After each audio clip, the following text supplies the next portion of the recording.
Hi, everybody. Welcome to Chanel's Reality. I'm Chanel, and this is my reality. Listen, today has been a day, honey.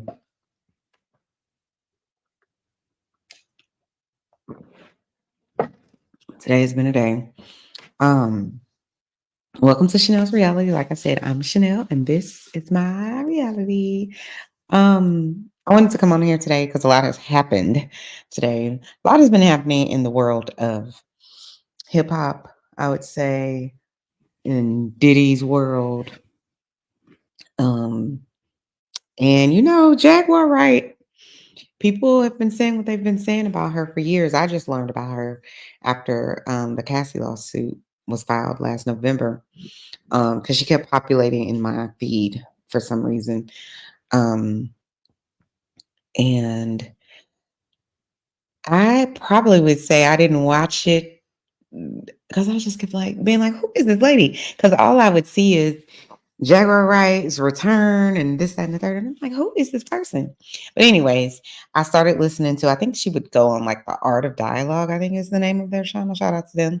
So I started watching and I can't say that she's right about everything. I can't say she's wrong about anything because I don't know her and I wasn't there. However, she seems to have pulled Sean P. Diddy Puff Daddy Combs out of whatever closet he was in.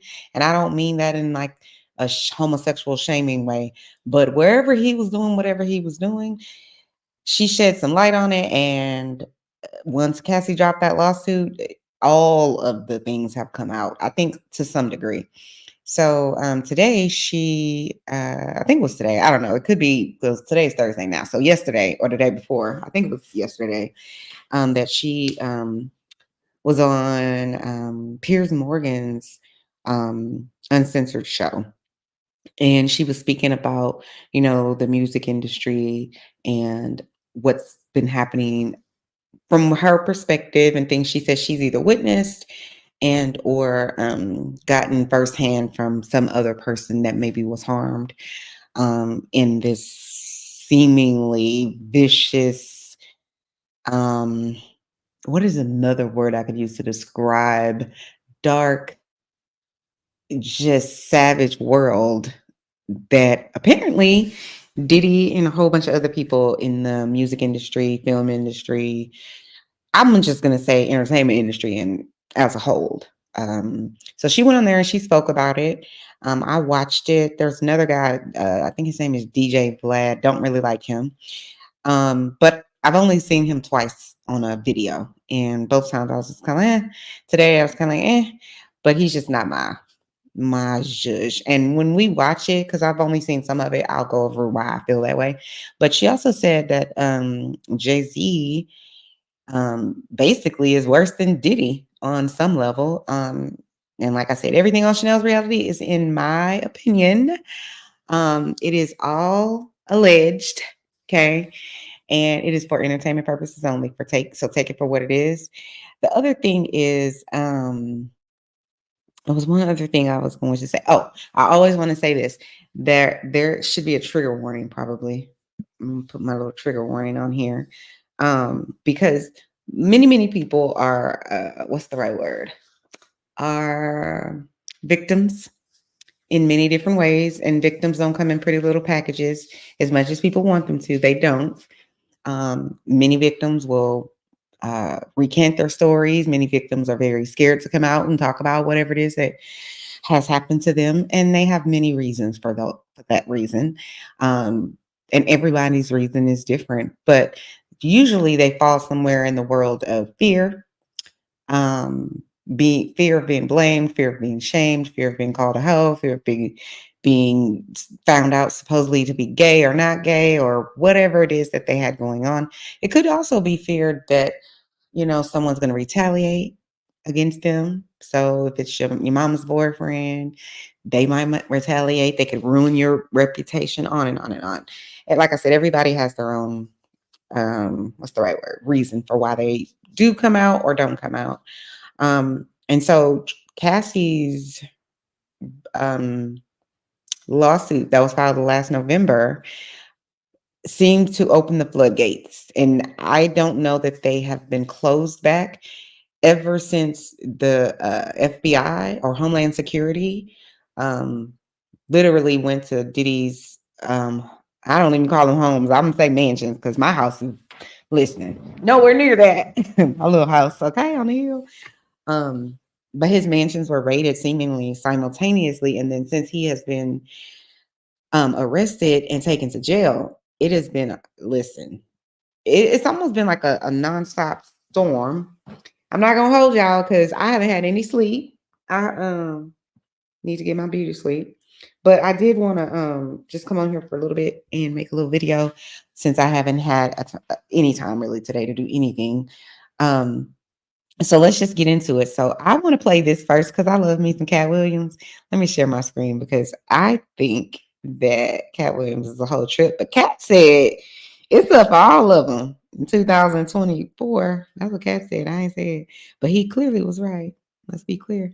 So he was. If you haven't seen it, it's on Club Shay Shay, which is Shannon Sharp.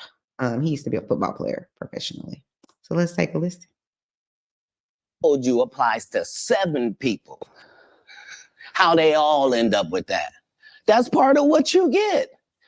I came in this business saying I was going to expose. When I talked about Michael Jackson, when I talked about R. Kelly, they canceled me for these things because why would you talk about another black dude? Race is not where the line is drawn. It's God's side and the other side. And we don't care nothing about the other side. Period. All of these big dick deviants is all catching hell in 2024. It's up for all of them. It don't matter if you Diddy or whoever you is. TG Jakes, any of them. All lies will be exposed. That's all. And anyone who takes that the wrong way, know why they take it the wrong way. Right. Every time he say that, I do not get the truth is the light. You say it. Child, I do not get tired of Cat Williams here listening to this man say this. Hey, Carmen. Carmen says, my big sister was so tired. She's right, because I got off the phone with her. I'm like, girl, I gotta go to sleep. I'm so tired. And then she said, but Chanel's reality don't get tired. I love it. Shout out to Carmen. And then Carmen says, Vlad is legit at Fed. You think so? I don't know. I don't get a good vibe from him at all. I don't get any good vibes from him whatsoever. I saw him on another guy's platform the other day. It's oh God, I forget what it's called. I think it's called like Mafia something. Oh, I'm gonna have to find it. But it's like a barbershop scene and it's like a manly show, I would say. But it's people who it seems to be. I've only watched like maybe 3 episodes. It seems to be like centered around Black culture, Black music, hip hop industry, but people who are actually intelligent and reputable on some level in their field. Like I said, I've only seen 3 episodes, maybe, and I was just kind of like, I'll get him a listen. But the guy, Vlad TV, whoever he is, he happened to be on that show that day, and I didn't know who he was at first. Like I feel like I've seen Vlad TV, but I don't know that I've ever watched the whole entire episode of him doing anything. But anyway, let's just get into it. What you say, Cat Williams? Carmen says, Cat Williams is my partner. I can't with you. Partner in my head. Not playing with you. Kim Porter's book, though. You know, I was watching Sloan Bella earlier today, and no, not Sloan Bella. It was some other guy that's like a medium or something. He's some sort of medium psychic. What do you call those people? Like on the internet, I guess. And he was like, I'm gonna do a reading of Kim Porter's book or whatever. And he said he was like, he didn't get the vibe that it was real. But obviously, lots of people have gone online and said the book isn't real, obviously. I can't say if it's real or not real because I wasn't there. Let's be clear about that. And I don't know Kim. I don't know Kim Porter. God rest her soul. I don't know any of her children, any of her family members, no one that knows her. So I certainly can't say. But the guy that was saying today that I was watching on I can't remember his name either. But anyway, he was saying that he thinks that Kim Porter gave Like, I feel like what he was saying that Kim Porter did is something I would do if I ever was like in a situation where I didn't trust someone, or if I was in like the entertainment business. I would certainly, I'm gonna say something to this one person just to see if someone else says it that I know, so I can know who actually is real and who ain't, you know. And from what that psychic was saying, he said he doesn't believe that that book is real. He believes that Kim Porter gave people who she didn't necessarily think possibly were authentically her friend or her, you know, whomever, like someone, she didn't believe that those people were loyal and had her back, I guess, to some degree. And I'm paraphrasing. And so he's saying that those people thought that they have the truth, but they have elements of the truth. And her, I guess, authentic book was given to someone else, apparently, allegedly. All the things, like I said on Chanel's Reality, is all alleged, in my opinion, and it's for entertainment purposes only. Phone Bella did say, and this other guy they both said that she did write or had a manuscript of some sort. I don't know. I believe, I can't call it a manuscript or whatever it is, because again, I don't know. I wasn't there, but I will say, I think that what's the right word? I think that everybody, well, we live in a digital age, so I can't say I think that everybody has a, you know, a manuscript, but I know I wouldn't call them diaries, but on some level, like journals of things in my life, you know, that you might be going through something, you want to write it down, because I forget some shit. Let's just be very clear. But you know, there are things, if you don't have a picture of it, if you don't snap it, it's not in the cloud or whatever, you will forget, you know. And so I've written things in all kinds of journals about different things, travels, elections, you know, whatever I was feeling in my marriage. Or listen, if I was dropping it like it was hot, honey. Anyways, let me stop. Like, I even know how to drop it like it's hot. But I do want to go ahead and play this for you guys. So let's go ahead and get started. Let me pull it up. Let me share my screen. Hang on 1 second. Where is it? Oh, they're called. Oh no, it's mafia. Is it? It's something. We'll get to it. I'll find it. But let's get to the Jaguar Wright and her, what she had to say today on Piers more. Harvey Weinstein, Jeffrey Epstein, Sean Combs have one person in common. Jaguar Wright is known to be a conspiracy theorist. I would never take a picture with the devil. Everyone knew he was the devil. Everyone wanted to go to Diddy's white parties when they were happening. If I got an invite, I would go. But there is a party within a party. Jay-Z and Beyonce are not here, unfortunately, to respond to. Diddy and Jay-Z are monsters. She's saying a lot of things that could be considered libelous. I think if Diddy cooperates and gives up some big names of actual crimes they committed, that'd be a way of actually lessening the amount of time that he does, or possibly even walking away. I absolutely do not see him being victorious in a criminal trial. This has been a fist of tyranny that has been punching for decades. It must stop. Well, Diddy's downfall has sent shockwaves through the entertainment industry and beyond. The blast radius from the uncovering of his alleged offences could yet swallow many more powerful and famous figures. Diddy is accused of creating a criminal enterprise which engaged in sex trafficking, racketeering, kidnapping, bribery, and forced labour. His lawyers say he'll fight the charges, but after the testimony you're about to hear, you'll be staggered he avoided the attention of law enforcement for so long. I'll speak to a lawyer, a whistleblower, and an insider for an uncensored insight into the showbiz scandal of a generation. Jaguar, I'm going to start with you. You've been called a whistleblower. You knew Sean Diddy Combs for a long time. You attended a number of his infamous parties. And in 2022, you made headlines after comments where you called him a sex trafficker. And in response, you were called crazy and jealous. Do you feel vindicated by the events of the last few weeks? No, not at all. Because he's just the beginning. Until him and his cohorts are all held to account publicly and legally, the victims, they're not safe. How bad was it? That's what I care about. I care about the victims. No, I understand. How bad was it, do you think, what was going on? I'm going to tell you right now that me, as a woman who has been in the industry for over 30 years. I've been performing live since I was 13. My first handler was McKinley Horton. I come to find out 25 years later that a scar that was on his face with a very elaborate story he gave me was put there by a woman who he assaulted. To live through these things and hear your elders in the business, people like Patti LaBelle say, just avoid him, honey.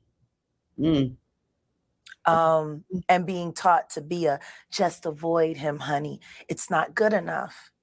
Not when you live through these things. This is a chat GPT for Airbnb. This new income assistant is trained to find you You're still suffering the PTSD created by all of this, and you're talking to a victim that's 20 years younger than you, and she's telling you the exact same thing that happened to you. So you want to know why there's no vindication for me? Because for 4 years, I've been screaming, not just Diddy, but Diddy and Jay-Z are monsters. And the victim-making machine kept going on. Jay-Z has been notable by his silence since these charges were brought against Diddy. Why do you think that is? Because that's what he does. He starts little fires everywhere, forces everyone involved to go and carry water while he sneaks away without a response. That changes now, Sean. You must respond. You have no choice. Harvey Weinstein, Jeffrey Epstein, Robert Kelly, Sean Combs have one person in common, professionally and privately. Sean Carter. This has been a fist of tyranny that has been punching through our culture and our society for decades. It must stop. There's been obviously a lot of cruelty-free artistry. Right. There's been a lot of rumor mill about what has happened in the rap world. A lot of allegations that the misogyny in the lyrics clearly was based on a general misogyny towards women away from the music. And that clearly seems to have been borne out by these charges against Diddy, which if he's found guilty of all this, he's never coming out of prison. How dangerous do you think? Thank God. How dangerous do you think he is as a person? I think he's one of the most dangerous people I've ever met. A lot of people have been questioning, well, she doesn't really know him. She has no knowledge of him. She doesn't have a picture with him. I'm smarter than Claudia Jordan. I would never take a picture with the devil. Everyone knew he was the devil. He's been the devil for 30 years. He's been covered and protected by not only Clive Davis, but Lucian Grange. Set the standard with a practice partner you can count on. Build your best practice with Headway.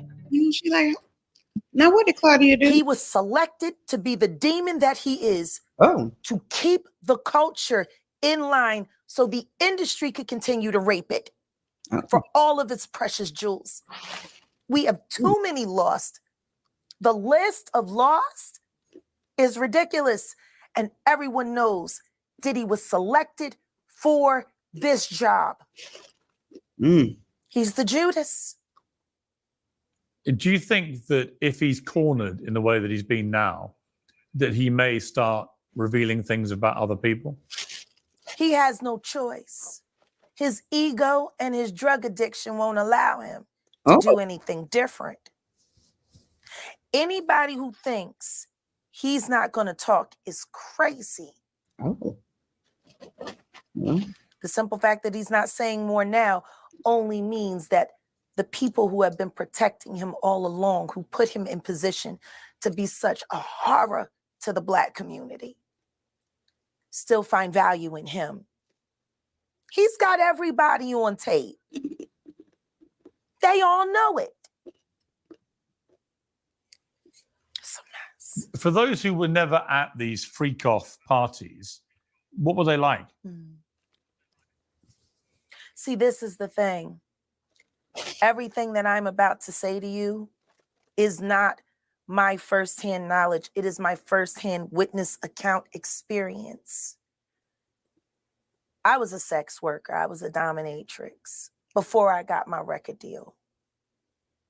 That's how I know how the dark world and the sex world and the entertainment world run hand in hand. That's why the movie Blink Twice is so important. Salute to Zoe Kravitz. Well, The sex workers that I have worked with throughout the years and continue to work with even to this day have worn hidden cameras. wow.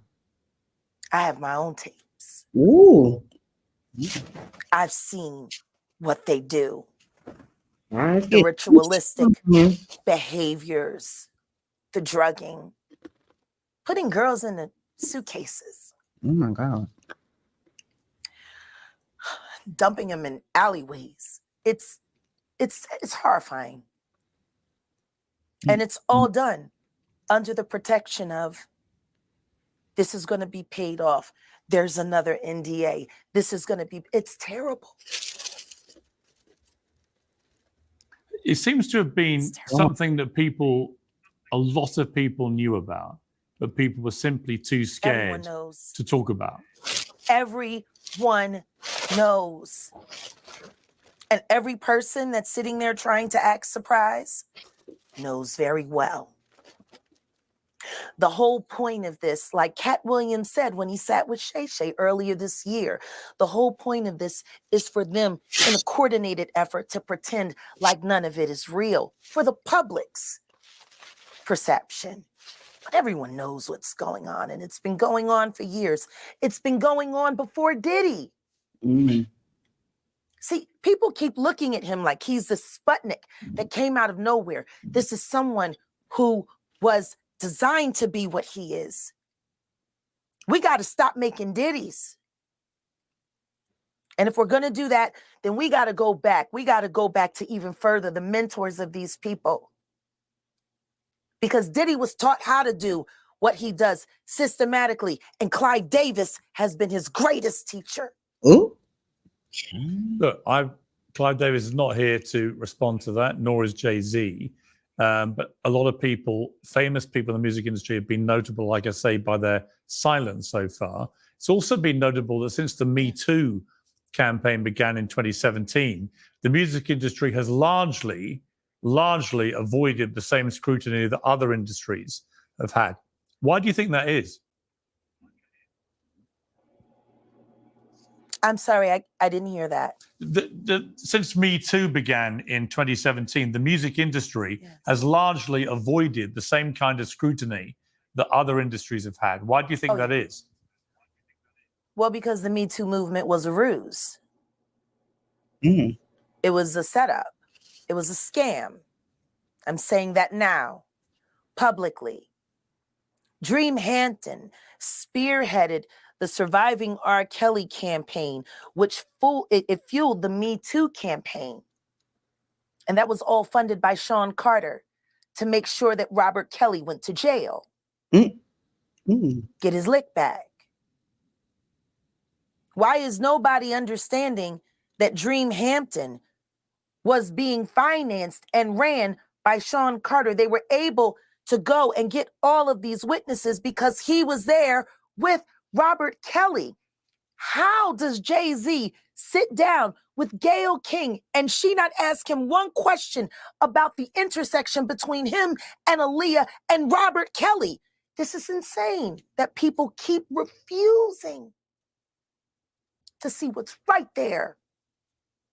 If the Me Too movement were real, why aren't they speaking now? They've also been very quiet in this time of the diddler's downfall.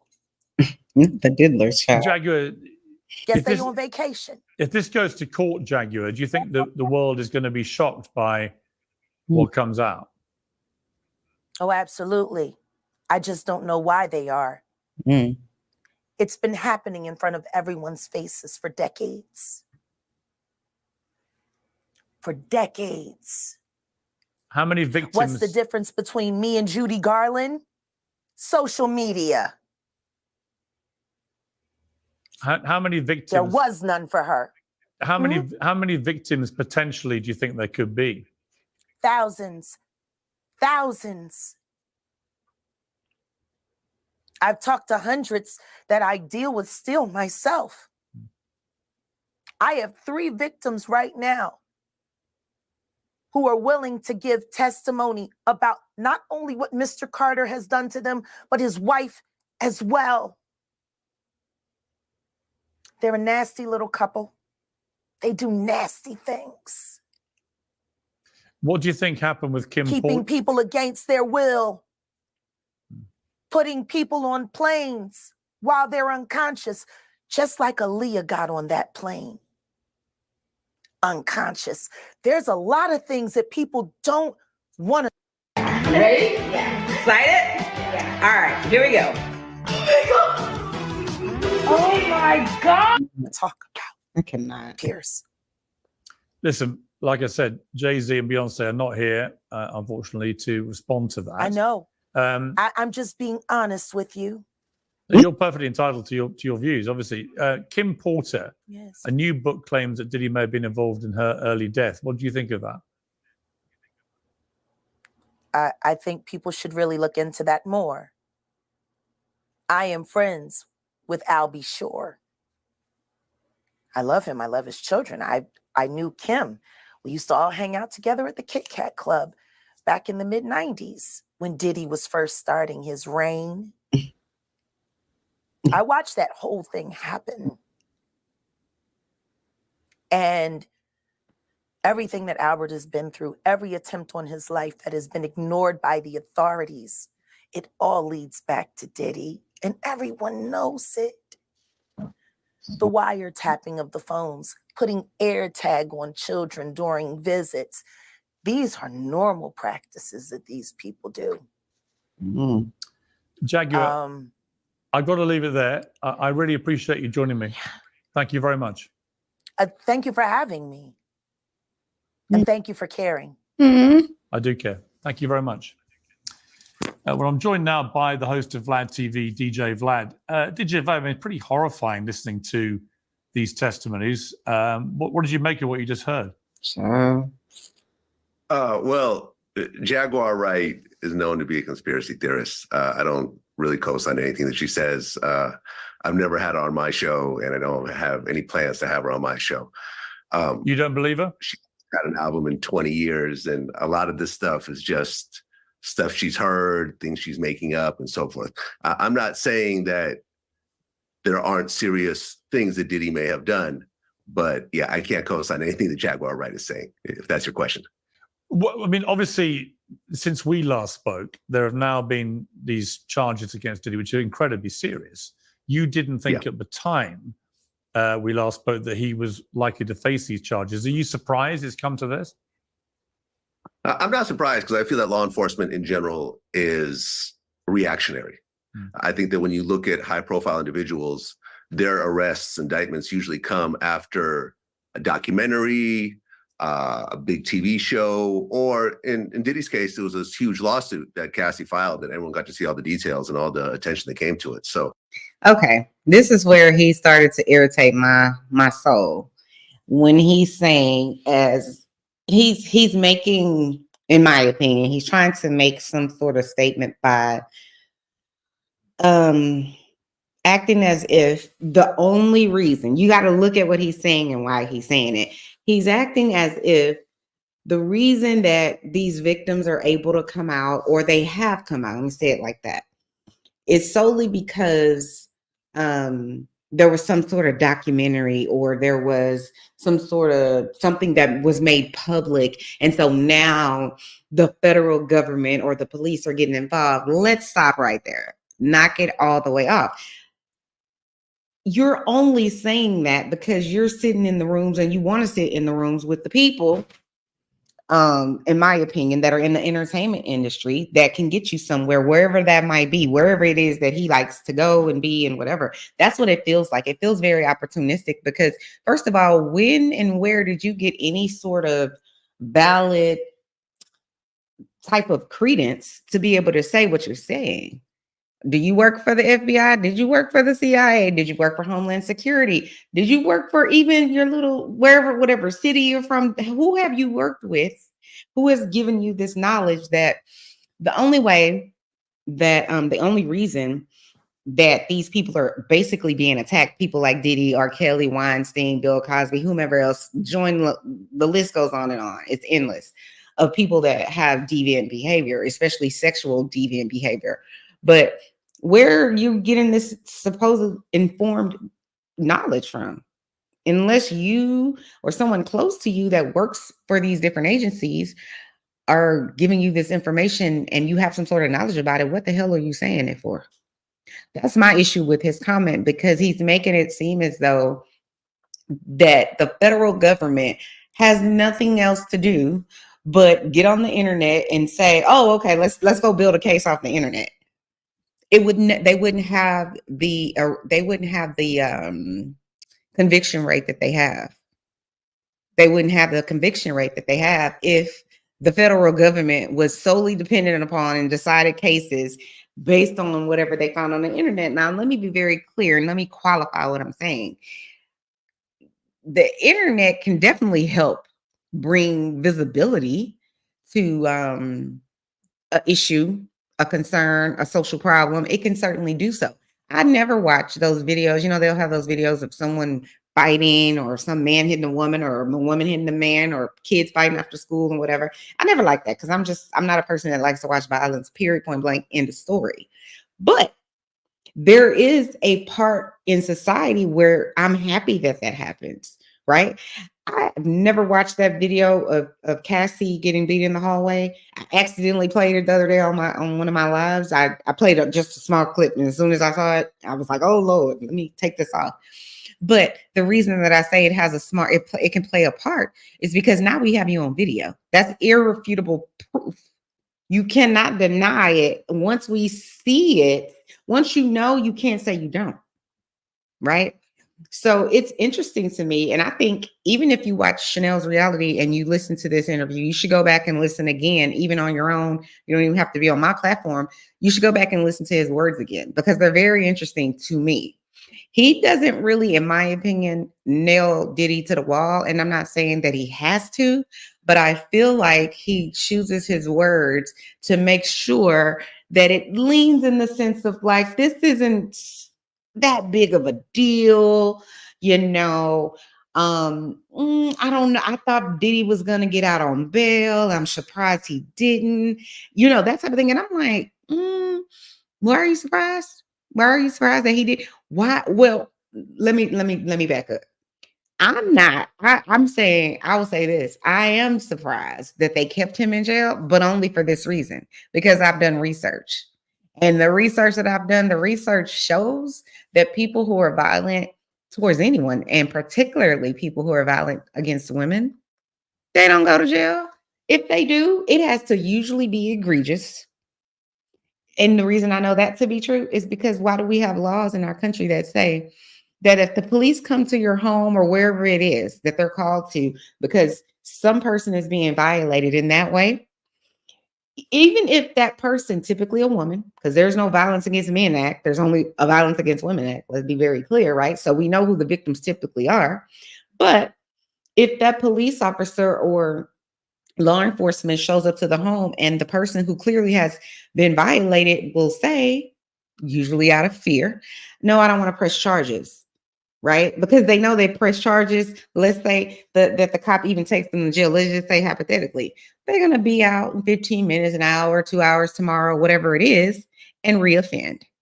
And so therefore, I'd rather just deal with, you know, whatever I have to deal with now, instead of this person going to jail, then being more angry that they got caught in jail, Diddy. So it's like they're mulling over it. So I'm actually shocked that Diddy actually didn't get bail. I'm shocked because of all of the connections that he has and all the money he allegedly has, because they're running around America saying that this man is a whole billionaire. But put the money into perspective. When you put up bail, him saying, "Oh, I'm prepared to give $54 million so I can post bail." They're not giving when you post bail or you give bail, you're not giving the court $54 million. Let's be very clear. Okay. Because people keep throwing that number out there as if that's what actually would have happened. That's not. It's a percentage of it. So in New York, where he is, or New Jersey, he probably would have paid $5 million. And guess what $5 million is to someone who's allegedly a billionaire? I can promise you, it's like $500. It's not even that, probably. $5 million is nothing to someone like that, to someone who has that type of money, allegedly, if he has that type of money. But let's finish listening to what Mr. Vlad TV has to say about Diddy or this situation. Yeah, it wasn't a surprise that it actually happened because you've seen this happen over and over again. R. Kelly, Harvey Weinstein, all the attention that they got, and then now Diddy. So yeah, I mean, this is ultimately the world that we live in. But he'll have his day in court, and his lawyer said that he's not going to take a plea deal, because I think a plea deal at this point is probably going to be very heavy-handed, probably 20 years plus. So it makes sense for him to go to court. But we'll ultimately see what happens. Because we haven't really seen, apart from some of the funny stuff of, oh, there's 1 million bottles of lube that they found there. I'm sorry, 1,000 bottles of lube and so forth. We have yet to really see what the evidence is. And I think once we see the actual evidence, then again, this is what I'm saying with the trickery of this person's words. He's making it seem as if it's funny to talk about the lube. And obviously, in every tragedy, after every tragedy, in every society, there will be comedy. It doesn't matter what the tragedy is. There will be comedy because we need comedy, right? We need that. But again, you're on a news channel making reference to, $1 million of lube. It's like, that's not the purpose. You should be here talking. It bothers my soul. Him and his words, I can't with him. And it was something else he said. So let me go back, because I know it was something else he said that also bothered me. Let me see. But he'll have his day in court. And, his lawyer said that he's not going to take a plea deal, because I think a plea deal at this point is probably going to be very heavy-handed, probably 20 years. The heavy-handed. Okay. So to me, him saying, I think a plea deal at this point will be heavy-handed. Number one, I think if there was a plea deal in sight, I don't know that the federal government would have came and, did what they did. I don't think they would have done all of that. I don't think the manpower would have been there if they needed to plead with this person. I don't feel that way. But the use of, I think it would be heavy-handed at this point. Why would it be heavy-handed exactly? There isn't a heavier, to me, the only thing that could be heavy enough or heavy-handed would be the hand of God. Be very clear. If what this man has been accused of is even close to true, even if it's 10% of it, he deserves to never, whatever the heaviest hand is what he deserves. But that's what I'm saying with, like, you playing with words. At this point, I think it would be heavy-handed. Why would it? No, whatever he got would not even be enough. So it's just the play on words, and I can't, but it's a manipulation. But anyway, I'm gonna let y'all finish listening because I can't with him. Plus, so it makes sense for him to go to court, but we'll ultimately see what happens. Because we haven't really seen, apart from some of the funny stuff of, there's 1 million bottles of lube that they found there. I'm sorry, 1,000 bottles of lube and so forth. We have yet to really see what the evidence is. And I think once we see the actual evidence, then people will actually formulate an opinion on what's happening right now. Well, Do you think there's a lot of people seen the evidence? You didn't see him in the hallway at the hotel, and that happened years ago. What are you talking? Anyway, sorry, because I can't. people in the rap world in particular who are pretty fearful right now of where this may all lead? Is it a bit like the Epstein scandal, do you think? I don't really think so, because, I mean, ultimately, everyone wanted to go to Diddy's white parties when they were happening. If I got an invite, I would go. But there's a party within a party. There's the actual party where the big celebrities go to, the Howard Sterns and the Leonardo DiCaprios and so forth. You never hear of any of them really being involved in any of this stuff. They go home, at 2, 3 o'clock a.m. And then there's the private parties that seem to involve the sex workers and probably certain types of people that. If you guys notice what he just said, you hear, the big celebrities like Howard Stern and Leonardo DiCaprio, you never hear about them. Be clear. I've been on this earth for 44 years and I didn't hear about any of this. and I listen to rap and I listen to hip hop and I've watched TV, and he's saying it in a way to make people think, oh, well, the good standing people that went to this party, if this stuff was going on, you never hear about them doing any of this. You never hear about them. What are you talking about? Of course, the lady that came on before him, Jaguar Wright. And I'm not saying, let me be very clear. I don't know Jaguar Wright. I wasn't at a white party. I don't know Diddy. I don't know none of these people. So I wasn't there. And so therefore, I don't know. But what I do know is this is play with words. It's 100% a play with words. Oh, well, you never hear about them. Well, we never hear about them until we hear about them. Nobody heard about Epstein until we heard about Epstein. People didn't hear about Bill Cosby until we heard about Bill Cosby. People didn't know about R. Kelly, quote unquote, until we knew about R. Kelly. People didn't know about Donald Trump until we knew about Donald Trump, and all of the others, Matt Lauers, and on and on and on and on and on. The list is endless. It is just literally endless. What are you talking about? Well, these certain caliber of celebrity, you know, they come and then they stay and they go after the real part. Like, it's just like, knock it all the way the fuck off. I cannot with people who do not think the rest of us can use both sides of our brains. Of course, I'm going to listen. We use both our side of our brain here on Chanel's Reality. It ain't changing over here. And I just cannot, because some people will listen to this and they will hear the very top of it. And they don't understand the seeds that this man is dropping that'll be in your mind. And it's an unconscious thinking about when you hear about whatever, because what he's doing, in my opinion, to a certain degree, is minimizing. Let's minimize it. It wasn't that big of a deal. You know, the celebrities go and like whoever stays for the after party of the after party, then, you know, those people were sex workers. And so they were there and they were paid. And it's, even though it's not something I would do, because I'm sure that's something he's going to say, even though that's something I wouldn't do, you know, that's those people's business.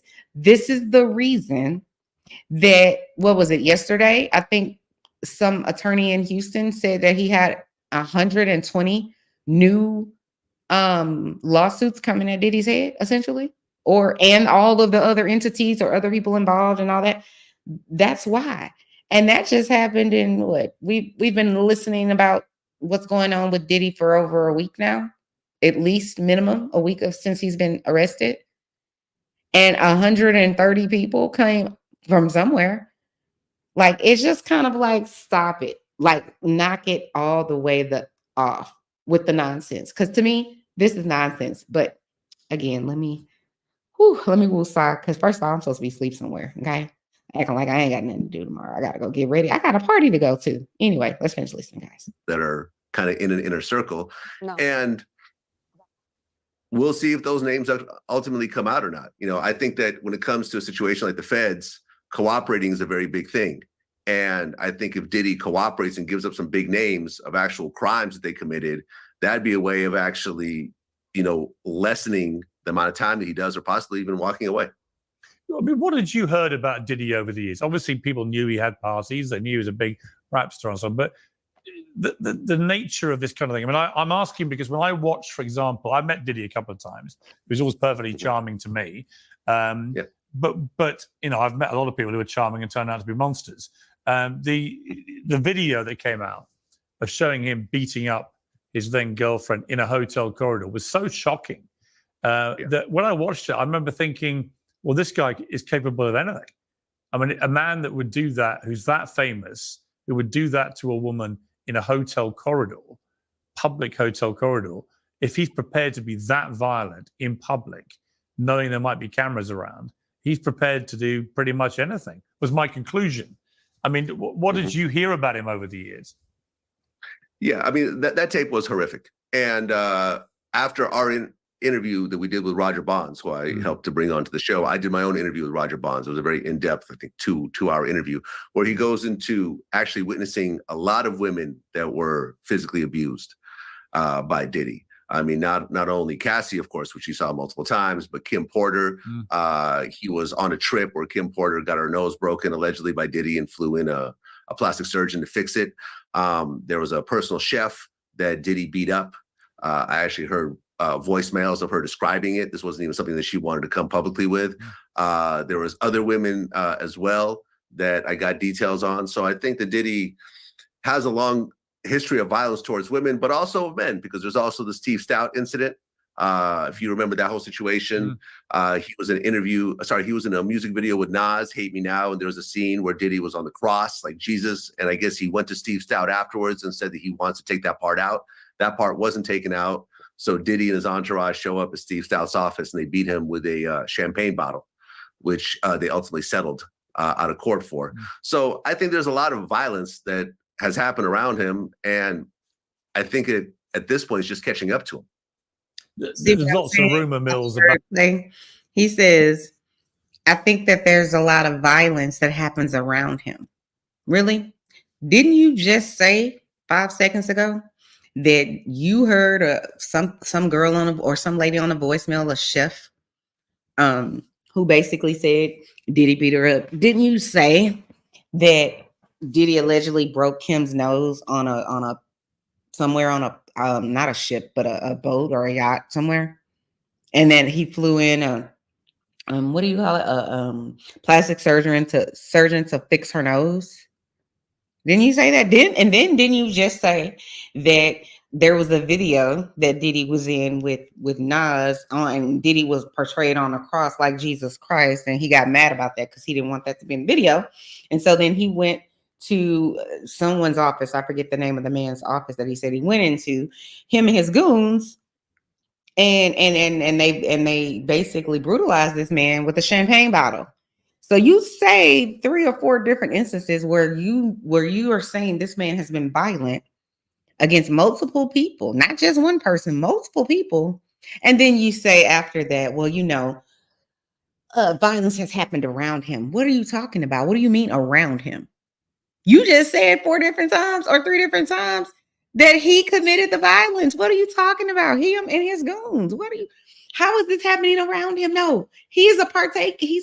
It feels like this guy is here, in my opinion, and it is in my opinion only. It feels like someone has put a battery in his back that said, hey, listen, go say a lot about nothing, but make sure whatever it is that you're saying, because I don't know if y'all caught it, but I also caught it when he was saying, he was surprised that Diddy didn't make bail, and it'd probably be in Diddy's best interest to take a plea deal, and maybe tell some of the crimes, and I'm paraphrasing, but some of the crimes of the people that are higher than him or other people were involved in, and then maybe he can get a plea deal, and then he can get a lesser sentence or not even have any time at all. Basically, he can get out. I don't think Diddy's getting out of this. I could be wrong about that, because maybe there could be something to the idea of, if he gives us a bigger fish or whatever. But people keep saying the bigger fish. Even Jaguar Wright said the bigger fish. Really, she didn't use these words, but it's Clive Davis and some other guy. I can't remember the other guy's name that she said. But obviously, there are bigger fish than Diddy. But that being said, I can't see how the federal government could let this man out of jail. Like, he is a threat to society. He is not only a threat to society, he's a threat to every single person who he's victimized, who has now filed suit. He's a threat to all of those people. In my opinion, he's a threat from the inside out. He don't have to be out, in my opinion. Not the way he's connected, because how do you get away with this type of violence and this type of savagery for 30 years plus? And I really wish people would stop saying Clive Davis taught him everything he knows. 100%, I think Clive Davis gave him the game, but I don't think Clive Davis taught him everything he knows, and this is why. My understanding is, and again, this is all alleged, but my understanding is his mom said when he was a little boy, the reason he got the name Puff is because he would get all angry and get puffed up. And then a few people alleged that when he was in college at Hampton University, I believe it was, or Howard University, I get them mixed up. I think both of them, or maybe there's one, I can't remember. I know one of them is Howard University, is a Black university. So my understanding, if I'm remembering correctly, but I told y'all about my memory. Listen. No, but if I remember correctly, Diddy was harassing his girlfriend at the time, or maybe even an ex-girlfriend, at the dorm, and basically made her come outside. And when she did, from what I understand, he attacked her, and people that witnessed it had to call the police. So this is before, I'm assuming Diddy at the time was somewhere between 19 and 21, because you typically graduate from college at 21, depending on when you graduated high school, and he didn't graduate college. So this had to been either right around the time he met Clive, or maybe he met Clive after this. So my thing is, I think if he learned anything from Clive, it was probably how to make sure that you get everybody on tape and you blackmail everybody. That's what I think he learned. I think he probably learned some treachery and whatever else. But you already have to be savage to be able to be a savage for 30 years. Don't get it twisted. I'm not saying that people don't do things that they wouldn't ordinarily do if they were in a different situation with a different set of circumstances. Yes, people make decisions that they probably wouldn't make sometimes because of whatever the circumstances they may be in. And I'm not excusing anyone's behavior. I'm just simply saying I do understand. Not everybody's situation is the same, and everybody doesn't have a choice. You can believe everybody has a choice if you want to, but everybody does not have a choice, especially when you're a child. I know, listen, I told you I've worked in the court system and I've worked with victims of every kind. Everybody doesn't have a choice. Tell me what choice you have when your mom shoots you up with a substance, I'm going to say it like that, a heavy substance, and you 12 years old. What choice do you really have in that? What choice do you have if your mama's selling you or forcing you to sell your body at 11? Be clear, it's happening every single day. It's why we have, that's called, well, I'm going to say it like this. I can't say the word on here, but I'll say human trafficking. That type of trafficking is a form of human trafficking. So what choice did this, 7-year-old have when they're being taken advantage of in a sexual way as a child? Yes, as an adult, you might have a choice to some degree, and then you might not. I look at Cassie and Kim Porter, and if any of whatever these people are suing him about is true, especially with Cassie, then what choice? To me, I look at both of them as prisoners. Like, that man's a domestic terrorist. If we can believe everything that she went through, and I believe it, you don't have to, but I do. I believe all of it. They would have to show me otherwise. That's just how I rock here on Chanel's Reality. I believe victims. I just do. I do. And I think if victims couldn't be relied upon to tell the truth in general, like obviously there are going to be some people who aren't going to tell the whole truth or whatever. I get that, right? I'm human just like anyone else. I get it. But if there was such a, disparity and a gap, and women or victims or children weren't telling the truth, why do we need statutes to keep them, to limit the time that they can bring any type of allegation? Why do we need to limit it? We need to limit it because the people that made the rules are not typically women. Let's be very clear. They're not. They're just not typically women. And women aren't the ones that made the rules. We have some women, like I said, in our Congress, and, obviously we've had a female vice president and things are getting better. But how many years have we been in this country? And it's just now. Be clear. So we weren't at the table when they were making the, Constitution and the Declaration of Independence, all these things. We couldn't even buy property. You couldn't even have a credit card. You had to get your husband a card. Like, that's what I'm saying. So if it's only men at the time, at least, making these rules, who are they going to make them to benefit? I'm just saying. They ain't making it to benefit them and their deviant behavior. I'm sorry, they're not going to make it against them and their deviant behavior. They're going to make it so that they can continue on with whatever it is their deviant behavior is. And I'm not in any way saying all men. Obviously, I'm not saying all men, but I'm saying, why would you need to limit it?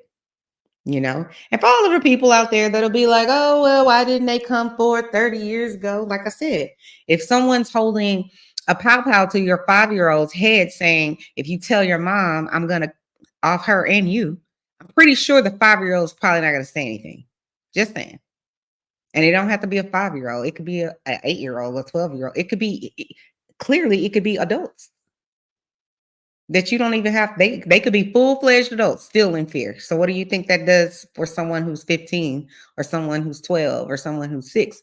But even with me sitting on here saying it, I promise people will be in the comments swearing to God, these people lying and they wanted to come up and they was just trying to get clout and they just wanted the lifestyle. Well, okay, maybe you're right. Maybe there are some people out there that that's all they wanted. But if that's the case, please explain to me all the broke people in the hood, all those broke women in the hood. Explain those women. Why they doing it? Why they saying it ain't no money in it for them? Ain't no clout. It ain't the D. Because if so, it must shoot diamonds. Just saying. I'm just saying. No, it's about power and control. Sexual assault is never about sex. It's always about power and control. That's what it's about. And if we keep these deviants and let them continue their reign of terror, as Jaguar Wright said, then we'll keep the status quo.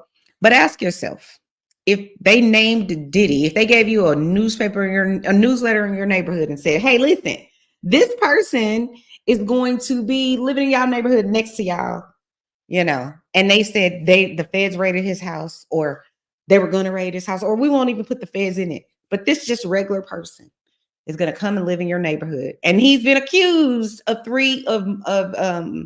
essaying 3 women. You want him to stay next door to you? Of course you don't. Of course you don't. You gonna let your daughter go over there with him? Of course you're not. Or your son? Nope. You gonna let him teach at the school? Absolutely never. You would never have it. But for some reason, if they're famous and if they have a wealth, then somehow people lose their mind. They can't separate it. At the end of the day, he's a person. He's a human being. And human beings are capable of anything. They are. Don't get it twisted. I know, listen, I've been working in sex crimes for 20 plus years. I know enough to know that the savages, the perpetrators can look exactly like the victims. Okay? They can look exactly the same. And that's why they can hide in plain sight. That's why someone like Diddy, if any of this is true about him, which like I said, I believe it is, but I'm one person. If any of it's true, that's why he can hide in plain sight. And he isn't the only one hiding in plain sight. Be clear. He isn't. He's one of many. And this isn't about the takedown of a black man, before people get in the comments. It's not about the takedown of a black man. It's about the takedown of a savage, completely sexual deviant. That's what it's about. This don't have nothing to do with black people, black culture. This has to do with someone who does not know how to control himself, who could be bought with whatever type of money so that he could have power and control, which is clearly what he had. Armin says, yes, Vlad has millions of followers. His fan base is stupid. Huge, stupid. Hold on, it's stupid huge. Oh, okay. He's talking to protect himself and his fight. I agree. It's almost if he was saying for someone, because I'm like, what would ever make you think Mr. Vlad, unless you have a law degree or your dad or someone close to you understands law, what would make you think that there would ever be a chance for this man to get out of prison or get out of jail? He clearly he seems to be a menace to society, and a threat to society. So why would they let him out exactly? I know why Vlad thinks that, if I'm being honest, and I'm not even him. But the biggest reason that he probably thinks that is because he knows exactly what I know, which is you could beat the brakes off somebody and the police could be called and then nobody's going to jail. It can happen. It is why you have a Violence Against Women Act. Why would we need one if it wasn't happening? Why would we need that type of law? And let's be clear, that law set inactive. The Violence Against Women Act set inactive all the way up until I went back to school to get my second master's, and I remember I was in some sort of policy class. And I did some research paper on it. And so therefore I went and looked it up again. And I want to say it didn't get reenacted until maybe 2020, maybe 2018. I can't remember exactly when it was, but it's just very interesting to me. And by the way, that was my second master's degree. I already had a master's degree, for people that are counting up my years. No, but so I know that it doesn't mean anything, that you can let that type of piece of legislation. And by the way, it wasn't even enacted until 1996 when Bill Clinton was president. How is it that you have all of these things going on for all of these years? Violence against women didn't just start in the 1900s. Okay. So how does it take all the way into 1996 before you can have a law to protect women? And again, like I said, if we're protected and people are all lying and all these victims and they just lining up to lie and everything else, again, why would you need a law to protect something that isn't happening, that people are lying about? Why would you need a piece of legislation? If people are lying about it. It's just a known fact that these people are just liars. They just want clout, and they just want to be close to Diddy, and they just want money, and they just like, what you need this piece of legislation for. And the last thing I'll say, if it isn't going on and we got all these people lying about all these deviants that are running around, especially sexual ones, why we don't have no daycares that have all men? I haven't seen one. Y'all let me know if in the comments if y'all have ever seen a daycare that's ran by all men. I've never seen one. And there's never going to be one. You know why? Because women, we all have a collective unconsciousness. We all know there is no way in hell we're dropping off our child who can't talk. And even if they can talk in a daycare full of men, it's never going to happen. And guess what? Daycares are very lucrative. They make a ton of money because people will spend money and lose their mind on a wedding and a baby. They just will. It's what it is. It just is what it is. And I'm not mad at those people. Do what you want. Because I'm gonna do what I want with my money. I love to live top tier over here on Chanel's Reality. I'm just saying. So that's why I know, and I can certainly believe outside of my education and outside of my work history, that a lot of these people, I would venture to say 99% of them are probably telling the truth. That's just my opinion. That's just my opinion. That's just what the facts and the evidence and the research talks about. 1 in 4 women will be violated in a sexual manner in her lifetime. Count up the people in your family. Count up the women at your job. One of y'all, if it's at least 4 of y'all, has or will be violated in a sexual way in their lifetime. Count up the women in your family. And if you want to do something about it, then have a conversation with your uncles, your daddies, your brothers, your cousins, your besties, your granddaddy, all of these people about why all of the time, statistically speaking, men continuously are the perpetrators. Stop me when I'm lying about something. I'm just telling you the facts. And these facts are based on the people that actually have said something, meaning they came and they filed a something against somebody who violated them. That's what it's based on. So in my opinion, it's probably closer to 3 out of 4, in my opinion. Because almost every woman that I know, and I'm one person, and I have a pretty solid, large friend group, and almost every single one of them have been violated by somebody's uncle, mama's ex-boyfriend, mama's boyfriend, dad, brother, somebody. That guy at school, whatever. Just saying. And I'm one person. I'm anecdotal. It's me and my one little experience over here. And I don't know how many people will watch this or how many people are watching or whatever else. But I will say, I'm venturing to say that however many people will see this, many of them have been violated or they know someone that has been. Just saying. But let's finish listening to this because I do have to go to bed. I don't know why I'm acting like I ain't got nothing to do tomorrow. Sorry, guys. I went on a rant. Sorry. About him being secretly gay or bisexual or whatever. I mean, I don't care, but do you think there's much credence to those? I mean, it's hard to say. I have heard, because remember, for example, the Wendy Williams situation. She was on the radio in New York and she said that she had photos of Diddy in. The Rivera Reverse Air Hairdryer is going to be your savior because it literally takes 0 skill to achieve smooth. A gay type environment of some sort. And I had someone actually explain to me what that photo was after the fact. And Diddy came in and threatened to sue the radio station unless she was fired. And she was fired and she had to go to Philly for, I think, 5 years or something like that. So there was that.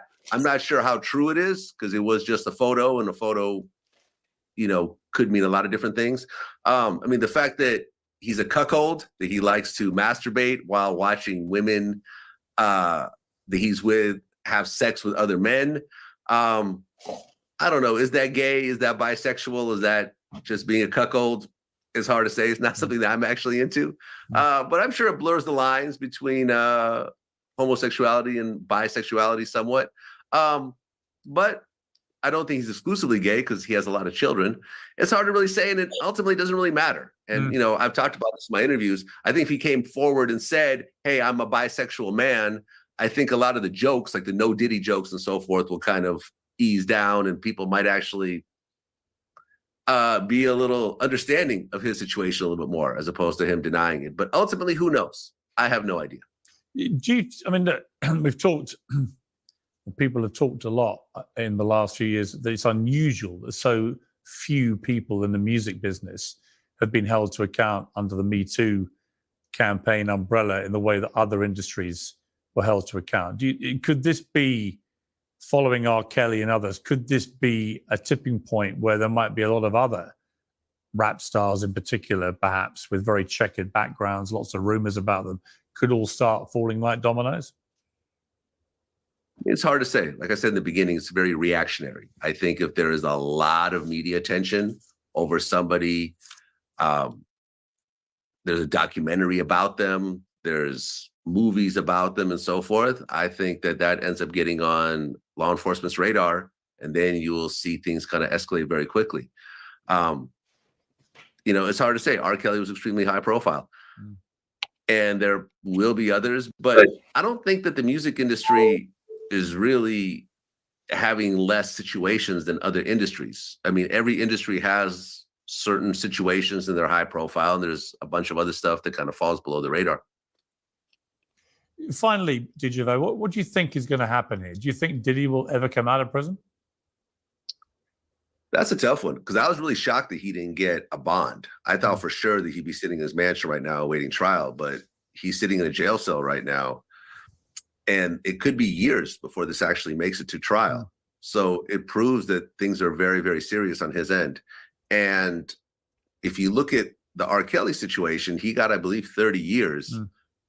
This may fall along the same lines, except the only difference is when I looked into the R. Kelly case, a lot of the convictions were based on underage girls. You know, you've heard a few spatterings of underage accusations, but in general, it seemed like most of the women were of legal age in the Diddy case. Okay. So I gotta stop. I'm thinking it won't be as severe. I gotta stop it there one more time, because this is what bothers me. But see, I can't tell if in this situation he's saying, if he knows what he's saying, because he said that in the R. Kelly cases, a lot of the people that came forth, the victims and so forth, were underage, right? I do think that's true. Okay. I think there's a lot of truth to that. But I also think there's a lot of truth to the people that he also attacked or manipulated or whatever it is he did with them, took advantage of, were adults as well. But does it really matter if they were a child or he didn't say, you know, he needs a world child, but they were underage. So in Diddy's case, it's almost like he's saying, well, you know, in R. Kelly's case, those girls, they were underage. And so that's what it was about. And in the Diddy case, these were adults. These were women. Who gives a shit if they're women or not? Meaning, who gives a shit that they're old or older? The reason he's saying it that way, in my opinion, is to kind of paint a picture in people's minds that these people were willing and able to do it. I can promise you that's what somebody heard. I promise you someone heard Diddy's alleged victims, these people who were out here just for a money grab anyways, because they didn't say anything however many years ago, right? That is the picture that he's painted for them. So now we can let some of these, we could just let some of it off the hook, because those were adults.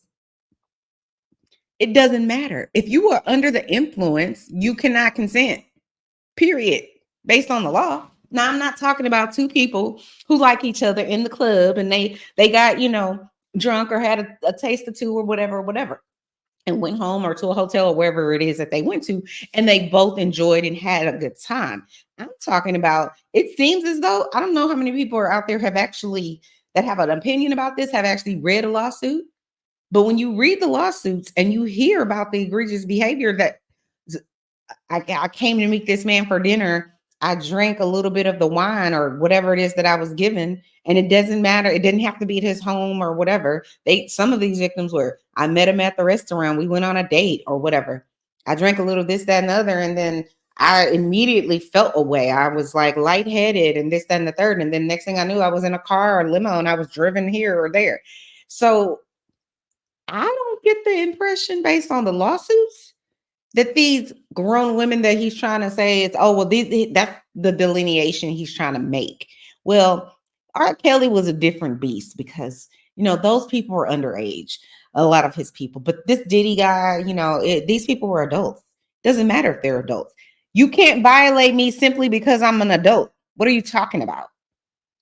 You don't have the right to violate me, put me under the influence of something else to where I can't even fight back. I'm telling y'all, I read that lawsuit. I forget the lady's name. Oh my God. But she's the one that was underage. I believe she was flown from another city or something like that to New Jersey. And there was a reason why they flew them to New Jersey, because the legal age, I think, in Jersey is 17. So anyway, it's politics. But she was one of the ones who, she had a picture, but she was initially a Jane Doe. I still don't know this lady's name, and that's probably why. But I do think that she had to say it to the courts or something like that, and she didn't initially want to do that because, again, fear. People seem to come up missing. Unfortunately, lots of people have come up missing that know Diddy, that have a degree of separation from him. I don't know why these people seem to come up missing, but they do. It just is what it is. But if you read that and how she was oh my God, I can't even explain. I was crying. Like it's the viciousness and how that lady was attacked on that pool table. Oh my God. When you read something and someone says they were attacked so viciously and they were 110 pounds soaking wet and they lost control of their bowels, and that didn't matter. That person, this is something that's in a lawsuit that against Diddy. And that person that Diddy just wiped off his piece and lubed up, I guess, and put some, and then it didn't even matter.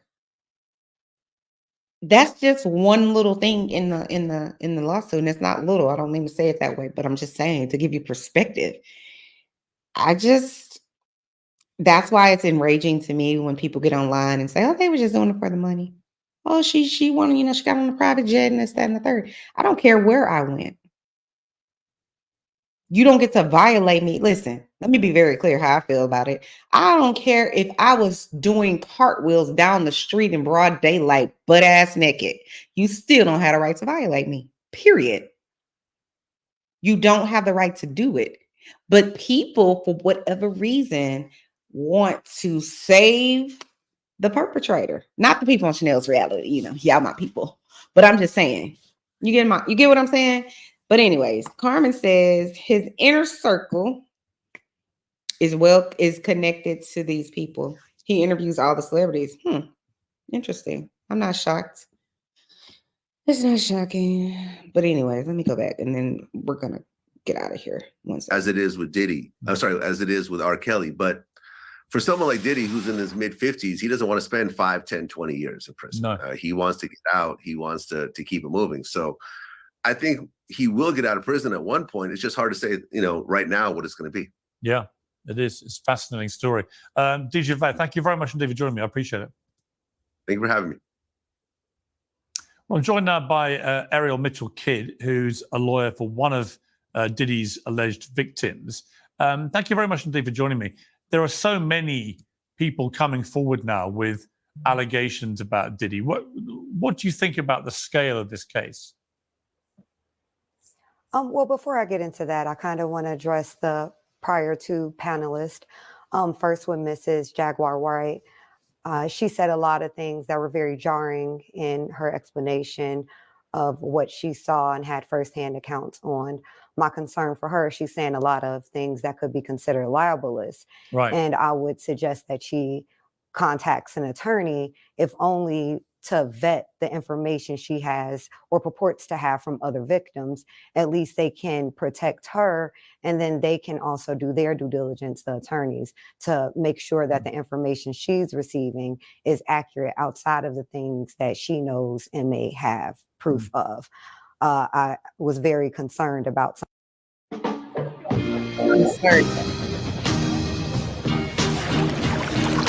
of the things that she had said in her prior segment. I also want to address Mr. Vlad, who I know to be a culture vulture, who takes from the Black community and doesn't give back and puts artists in situations where then they are indicted by the police. And he's very much so what we call police type investigation in the Black community. And for him to repudiate what Mrs. Wright has said, I thought was completely out of line. He can say he doesn't agree, which is fine. But for him to be someone who constantly uses the Black community and uses them as a means for his platform, I thought that was very inconsiderate and unprofessional. Now, to get to your question that you asked of me regarding the victims, there are victims coming out every day, even someone who contacted me last night. So, and it's only standing to be more individuals coming out. I do talk to some of the other attorneys who represent victims that we already have known because they filed cases, who have additional victims who plan to come forward and they plan to file cases against very soon. So it's only a matter of how many more are going to come out. And it seems to be, it'll be very many more. You've said that you've been contacted regarding the sale of one of the Diddy freak-off tapes and that it features a very high-profile celebrity. What can you tell us about that? So actually, I recently was contacted by one of my business partners who's also an attorney who said to me, well, why are we not writing the demand letter to try to do the catch and kill? And I said, well, if you want to do it, then I'll connect you and you can essentially do it. He was also concerned about wanting to protect the other person who was in the film, mainly because I've known about this for about 3.5 weeks to about a month. I've been communicating with these people who purport to have that videotape. And it wasn't until Thursday night that they outright said, can you write on your letterhead a letter to the individual who's also in the tape and see if they're interested in a catch and kill? And is that something we'll give you X amount of percentage of it? And at the time I was like, I don't think I want to be involved in this, but I hadn't had time to process. But the other attorney I'm speaking of, he's pretty much been in the know the entire time since I first got contacted by these individuals with the tape. And we're pursuing now a meeting with the three of us for us to broker, I guess, a situation where we'll have certain guarantees that once we make the representations to the person in the tape, that we have some level of assurances that this is a valid tape. And just to be clear, two thoughts about this. One, is it a household name that we're talking about here? And secondly, are they engaged in any criminality from what you understand? Household name, very much so. More of a household name than Mr. Combs. Wow, and really? Criminality, they are engaged in pornography. They're not doing anything illegal per se. I can't say that well, I'll say this. My concern was that I could not verify the age of the individual. And so that was my concern about not having anything sent to me and viewing it in the way that I did via stills, via FaceTime video. So I didn't want to have anything in my phone because my issue is we can't determine if this person is 17 to 21. Right. Fascinating. It's been reported there could be a class action with over 50 alleged victims of Diddy. It also feels like there could be a lot more than that. Do you think, when you look at this case now, that he's ever going to come out of prison? I do not think Mr. Combs will get out. I was not surprised that he did not get bond. I was saying from the beginning that I was fairly certain, due to my experience in the legal field, that he would not be getting bond and that he would be there until his court case. I also feel as if having a trial would not be in his best interest, and I'll explain why. Everything that comes out in that criminal trial will be used by not only me, but every other civil litigator who has a civil case against Mr. Combs. Everything that the federal government proves beyond a reasonable doubt because they have a higher criteria to meet than we do. It's the preponderance of the evidence in civil court. So if we have the federal government, if you will, doing all of our heavy lifting for us in a very public trial, all of the discovery that is done will be very valuable, invaluable almost, to every civil attorney who is working on a civil case, which I believe we're about at 14, 15, outside of the other attorney who recently said that he has 50 individuals. And I don't know if he actually has 50 people or if that's a shock value number. I'd be curious to see once that filing comes out. I haven't seen it. I do know other attorneys who have several individuals that they are in the process of filing a complaint for. I'm in the process of filing the complaint for another victim and fielding calls from other individuals who I may take on as clients. I've actually spoke to multiple individuals, but did not take on everybody as a client because I was unable to verify what it was that they were saying, not because I didn't believe them or believe that what they were saying to be true. And that's why I've also expressed at the beginning that Mrs. Wright needs to seek legal counsel, not only about things that she's saying, things that other people are saying that she's repeating, only because a lawyer will go and do a certain level of due diligence to make sure that there's a good faith basis that the claims being asserted are actually true. But I never thought that Mr. Combs would get bond. I do not feel it would be advantageous for him to take this to trial because it would only destroy, not destroy him financially, but also let's even pretend he were to get off everything, which I absolutely do not see him being victorious in a criminal trial. The feds have, I believe, like a 97 point something success rate. He's pretty much shooting blind in that situation. His attorney is not doing anything to help him either. And some of the public statements that he's been giving is actually turning public perception more negatively towards Mr. Combs. Not that I'm trying to help him at all in a legal sense. However, when we talk about criminal law, when we talk about the feds this is not a state case, this is a federal case.